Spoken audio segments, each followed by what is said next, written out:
Hello, viewers. We know that our regular viewers will be expecting a particularly hilarious opening comedic segment. We're going to go in a different direction this time.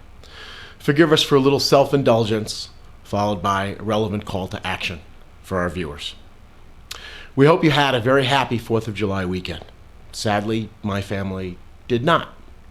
We did not because we had to put down over the weekend our longtime pet and companion, our cat Harry.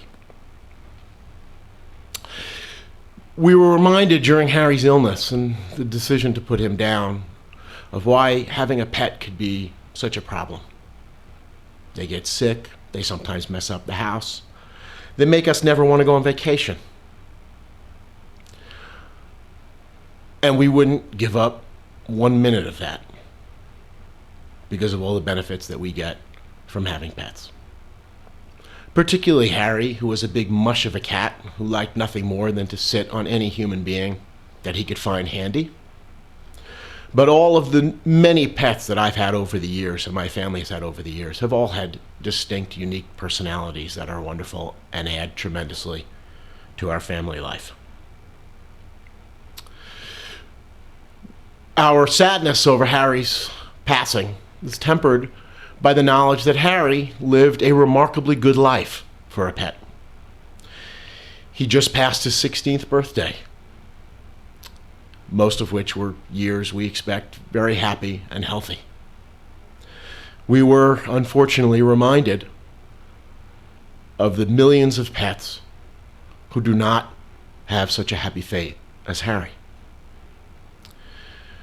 Every year, almost 2 million cats and dogs are euthanized in our shelters for lack of a good home. If you've ever been thinking that maybe you'd like to get a pet, this would be a good time to do it. They are a wonderful addition to the family. They are wonderful for teaching children responsibility, empathy, compassion, love.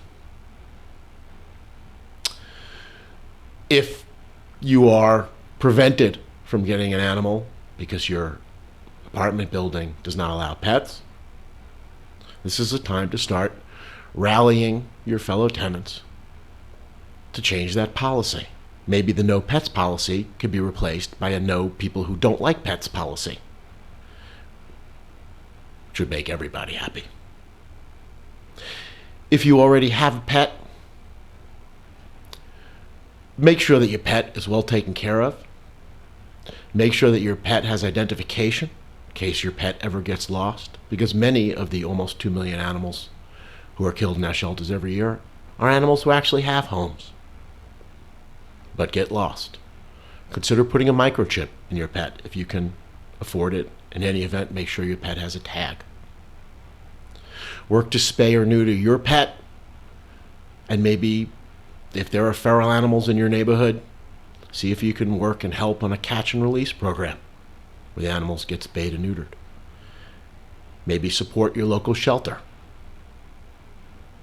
And do something after this 4th of July weekend to improve the lives of our companions. Okay, now on to the show. It's time for Forward Nation Radio.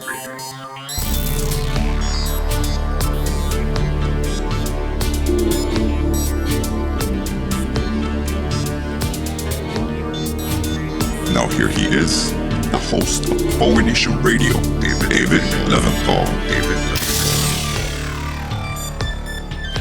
Good afternoon and welcome to our post-July 4th edition of Forward Nation Radio. We hope you all had a nice 4th of July holiday.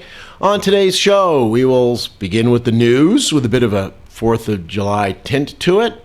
We will take a listener question. We will, as a new feature, pose a question to our listeners, and we will talk a little bit about the Trump administration's successes, so to speak, thus far. Starting with the news, big news over 4th of July weekend was the Christie washing ashore on a New Jersey beach.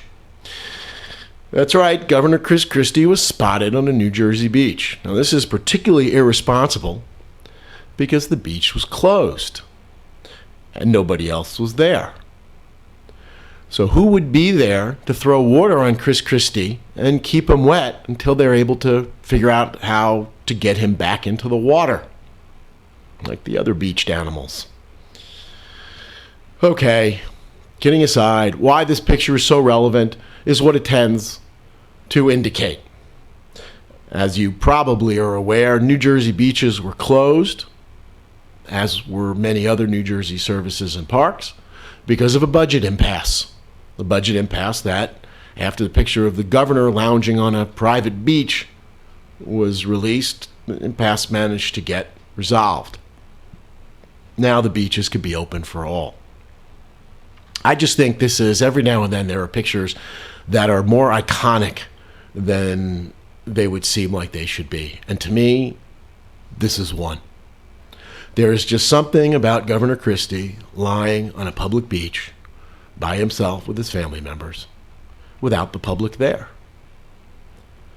This, to me, is just such a statement, so consistent with the basic Republican position on everything, including Trump's calls for infrastructure investment.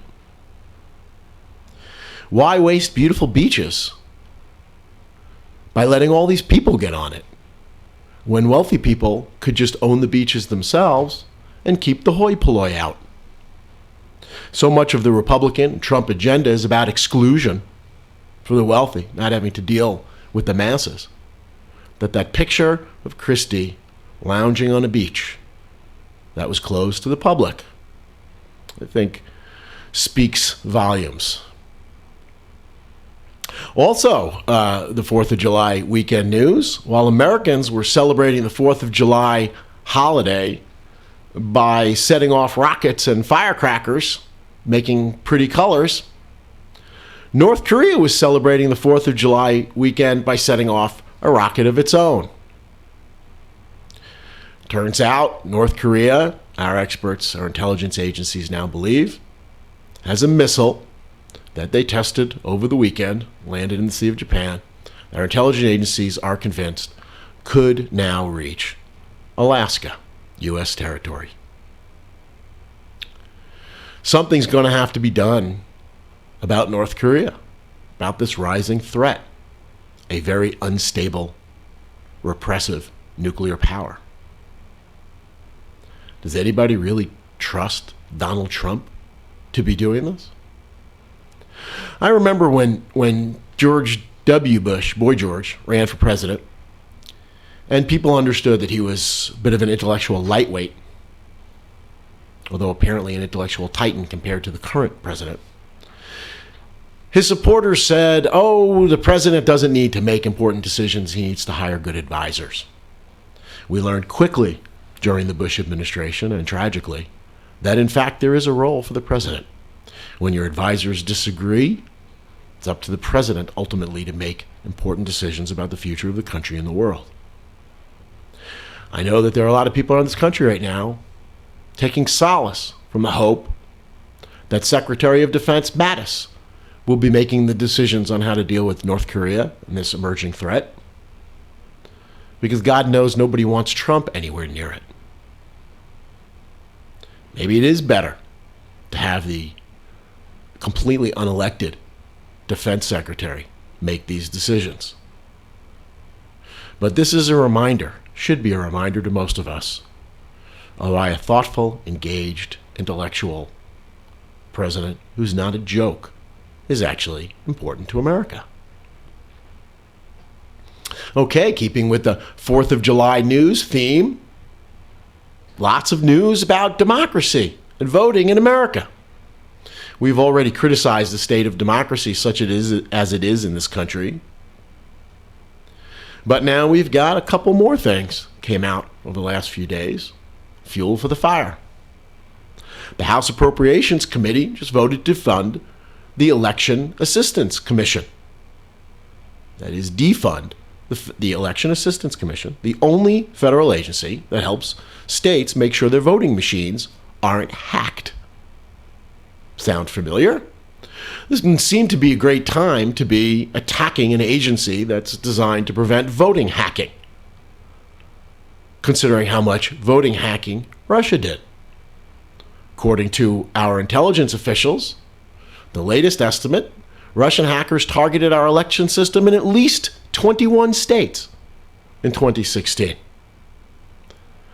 This bill, should it become law, this decision to defund the Election Assistance Commission, is a gift to Russia for July 4th. Also in the Promotion of Democracy Department, the $4 million funding request for the Election Assistance Commission, it's worth noting, is less than the cost of 2 trips by Donald Trump to Mar-a-Lago. That's the entire funding request that the House just voted to deny. But we have, riding to the rescue, the White House Commission on Electoral Integrity. On election integrity. The White House Commission on Election Integrity.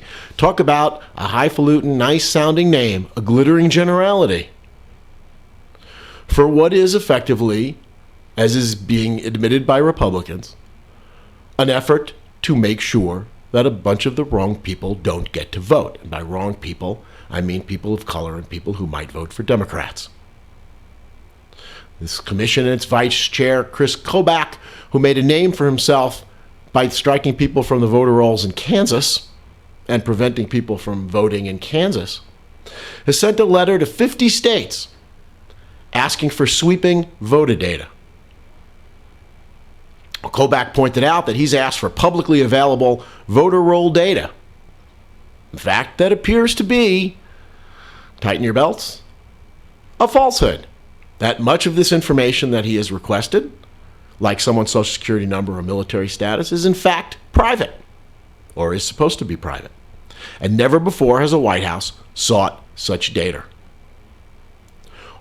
All in the guise of preventing electoral fraud, which doesn't exist, in order to promote the preventing the disenfranchisement of voters who might actually vote for the other political party. What a patriotic thing to do around the 4th of July holiday. Well, good news. At this point, at least 44 states have already refused to cooperate, most of these states being run by Republican governors and Republican legislatures, have said to the federal government, no, we're not going to cooperate. The commission is made up, generally, of people who are committed to preventing voting rights. Okay, in other news, the Ninth Circuit Court of Appeals, one step below the United States Supreme Court, blocked an EPA effort to dismantle Obama-era regulations on methane emissions. Methane being a global warming gas far more potent than carbon dioxide. And under Obama, rules were implemented to limit the destruction of the planet. The EPA decided to cast those rules aside. And the Ninth Circuit Court of Appeals ruled, and it's interesting, one, that the rule gets to stand, at least for now, but two, what a statement about how the Trump administration is being run. Basically, the ruling of the court was that the EPA's decision was so arbitrary and capricious, lacking any justification under the law or policy or scientific fact, that it did not meet the criteria for EPA actions. Okay, during the week, Donald Trump continues to hold campaign fundraisers. He's not very good at governing, but apparently he's pretty good at campaigning. So you might as well stick with what you know. So he continues to campaign while he's the president of the United States. It's okay, he doesn't spend a lot of time running the country, so it leaves him time to raise money. That's annoying enough to begin with. But it is increasingly evident that these fundraisers are being used as a way to raise money, not just for Donald Trump's political campaigns, but for Donald Trump. They are generally being held at Trump properties, where people are being billed a lot of money for these fundraisers. So not only does Donald Trump's campaign raise money, but Donald Trump's properties help him get even richer. We mentioned on the show a few weeks ago about how Donald Trump's son was running events for, a cancer organization. And the Trump hotels, the Trump properties, were billing them an extraordinary amount of money to hold their fundraisers there, taking money away from cancer research and putting it into the pocket of Donald Trump and his family members. Gee, being president can be fun. Also out this week, results the first time since the financial crisis of a decade ago, every major bank in America passed its stress test. Stress tests were implemented to try to make sure that banks would not fall into the same trap they fell into before, where they would be found illiquid when things went badly and wouldn't be able to pay their bills. So there is good news that the banks have passed their stress test. The problem, of course, is what this will lead to, and also that there are a number of critics who are arguing that the stress tests were somewhat rigged, that in fact the banks were not nearly as healthy as would seem to be indicated. Well, you combine that idea that the banks aren't as healthy as they appear to be with the fact that the banks appear to be very healthy, and that will allow us to continue to reduce financial restrictions.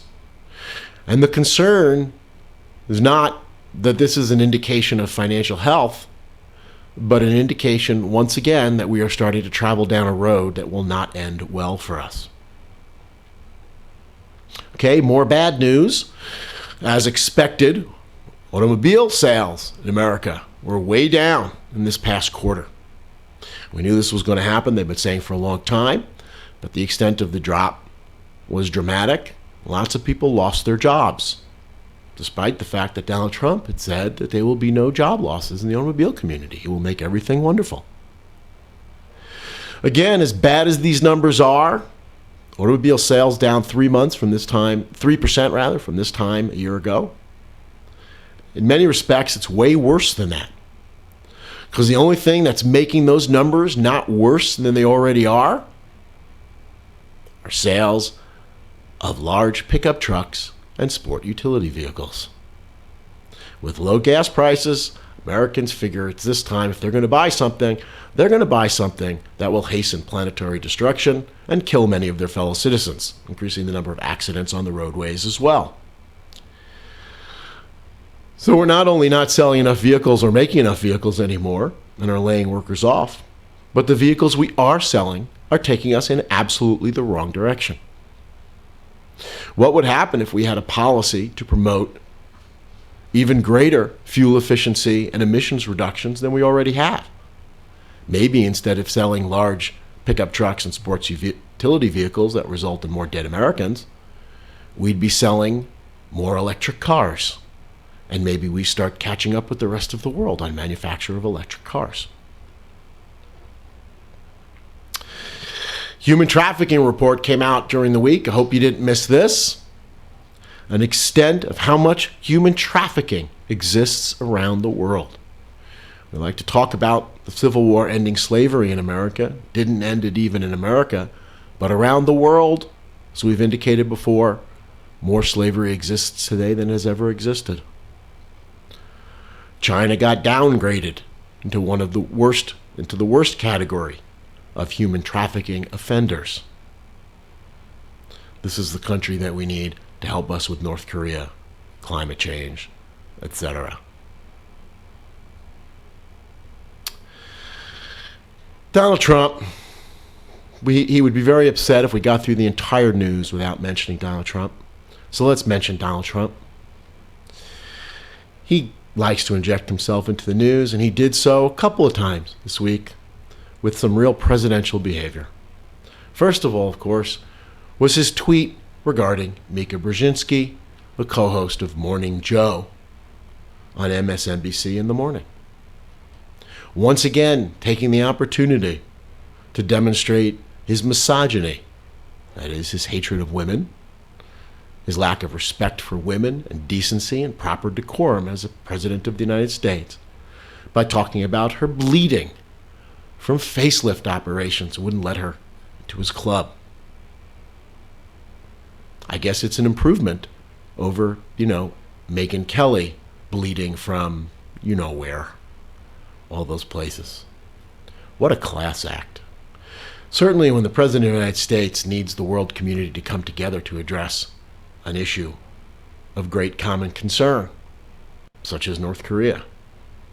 It's great to have a president who's alienating everybody who comes in contact with him, whether personally or even just from reading his tweets.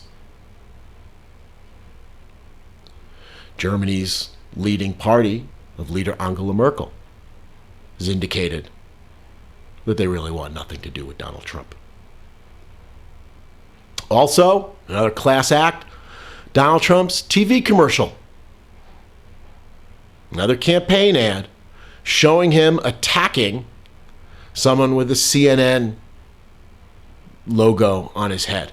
This apparently taken from years ago when Donald Trump was involved in a promotion in WrestleMania.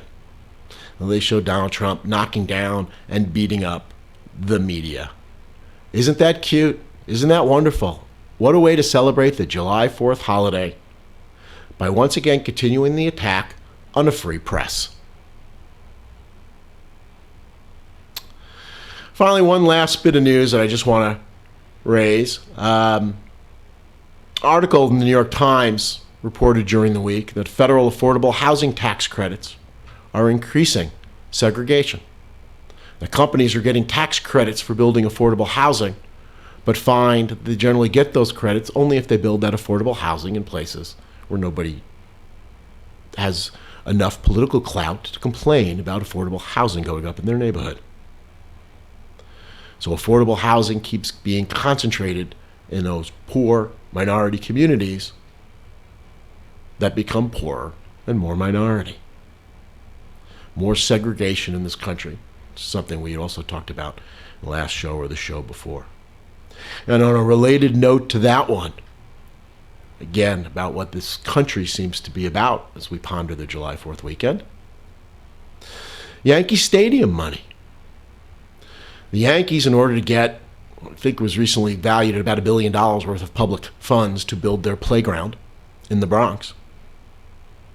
Part of the deal was that the Yankees would have to set up a fund to help the neighboring community, which does not tend to do better from Yankee Stadium being there. This has been a great ripoff in American economics and politics for years.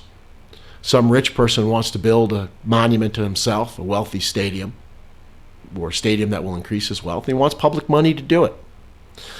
So they always come out with the usual, which is we're going to build that stadium. It's going to help the local community. It's going to add value. It's going to do wonderful things. Except it never does. If anyone's visited the area around Yankee Stadium, which has only been there for, about a century, and that it's not an area you tend to want to hang out in. Anyway, so they had to set up this fund to help support the local community and the negative impact they might have on it. Well, it turns out, where's that money going? Not to the local community, but further away to wealthier communities in the Bronx. So the Yankees are taking taxpayer money, setting up a fund to give more money to people who already have the resources, not the people who are being harmed by Yankee Stadium being located in their backyard. You know, the kind of people who get tax write-offs for going to a Yankee game, not the kind of people who can't afford to go to a Yankee game. Okay, that's it for the news for this week, at least as far as the show is concerned. We have a viewer question from Diana from Flushing. How can independent candidates be heard in running for public office if the system is only focused on Democrats and Republicans? Independents tend only to be used as leverage in elections. There's no question we have seen repeatedly the difficulty of running an independent campaign for anything, certainly for President of the United States, given the amount of money that's involved. So how can independent candidates be heard in running for public office? Well, you know the most obvious example to that one, something we've talked about before, which is you better find an independent candidate who's a multi-billionaire, like a Michael Bloomberg, or perhaps a Donald Trump. We never know how much money he has. Michael Bloomberg and other billionaires can fund their own campaigns. They could spend perhaps the $1 billion or $2 billion of personal money that might be necessary to make their campaign be heard. But I would say the better lesson, since right now independent candidates that might really be a popular voice of the people don't seem real possible. Well, we did see what Bernie Sanders was able to do in this last election. No, he wasn't able to win, but he was able to change the debate. He was able to get close, and maybe he was able to lay the groundwork for he or Elizabeth Warren or some other progressive getting the Democratic nomination in 2020. That may be the better option. Maybe, at least in one party, there is room for a progressive independent candidate to run among the Democrats. In the Republican Party, I guess one can argue that Donald Trump was in many respects an independent candidate, although this is not one that we necessarily want to cite as something to be replicated in the future. The other thing that, of course, will happen with an independent candidate is to generate a groundswell of public support. If the American public is engaged, if they don't make their decisions based strictly on TV commercial, then independent candidates have more ability to get a toehold and to succeed. You want independent candidates? Get your friends and your family members to be more informed about what's going on and learn about the candidates who may not be pushed by the major media or by the major political parties. Okay, very briefly, this July 4th holiday got us thinking about a lot of things, most particularly why we are waving the flag. We put up our American flags, we dress in red, white, and blue. And I'd like to pose a question for our listeners, and we will have a spot available on our blog where you can answer the following question. What does it mean to you to be an American? What is your source of pride living in America? What does July 4th mean to you? Please take a few minutes to put your responses in on our blogs. I'd love to be able to read through some of these responses and talk in a future show about what July 4th, what America means to people in America and people even outside of America and the rest of the world. Well, just a couple minutes left, but I'd like to talk for a few minutes about Trump's accomplishment so far as president. On the one hand, you see polls that indicate that Trump's most loyal supporters are thrilled with all that he's accomplishing and doing. On the other hand, more thoughtful and informed conservatives, one of whom a friend who I was speaking to about this just yesterday, are arguing to liberals that we've been overstating things. We're the boy who cried wolf, I guess. That in fact, since Trump has been able to accomplish so little, our fears for what this administration would mean are overblown. Well, I respond to that a couple of ways. One, we're almost an eighth of the way through this administration. I'm not exactly counting on it being as impotent as it may have been for the next 3.5 years, although there's no question the hope is there. On the other hand, we do say that there are things that a working American government, as a progressive, I believe in the importance of a working government. And if our government isn't doing anything bad, that's a start, but our government should be doing things that are good, and that's a non-starter in this administration. Sure, the incompetence of this administration, the Republican Party, has led to some major setbacks. Our courts have stopped some of their worst actions. On the other hand, this reminds us of at least one accomplishment Trump has had, a very notable one, putting in 11% of the United States Supreme Court right now. And God forbid that number goes up to 22% with another vacancy. They are, as we speak, looking to fill lower federal courts throughout the country with conservative judges who can be expected to rule in support of whatever Republican policy is enacted by the administration, despite how much it may be against the interests of this country and the people in it, in its effort to further enrich the wealthy. Even though not a lot of laws have been passed, I'll put it to you that there are a lot more things that have been accomplished, that are being done by government, that will never make the radar screen. And that, in fact, a lot more has been done than we are giving credit for having been accomplished. or undermined. Next week, we will talk about some of those things.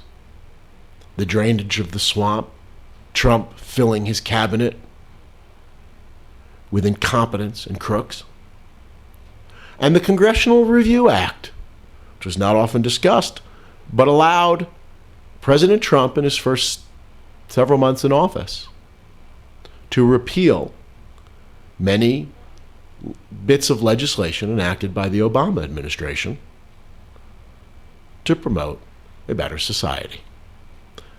That'll be next week. We hope to see you then. We hope you're well in the meantime.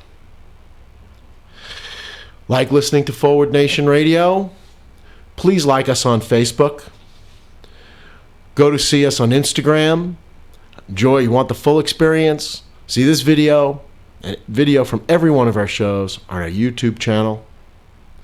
Don't miss us on Podbean. Download podbean.com so you and your family can listen in the car. If you love what you heard or even just like us a little, please like us on Facebook and subscribe to our YouTube channel. And please keep the questions and answers coming. Tell your friends, spread the word. Forward Nation Radio. Have a good week.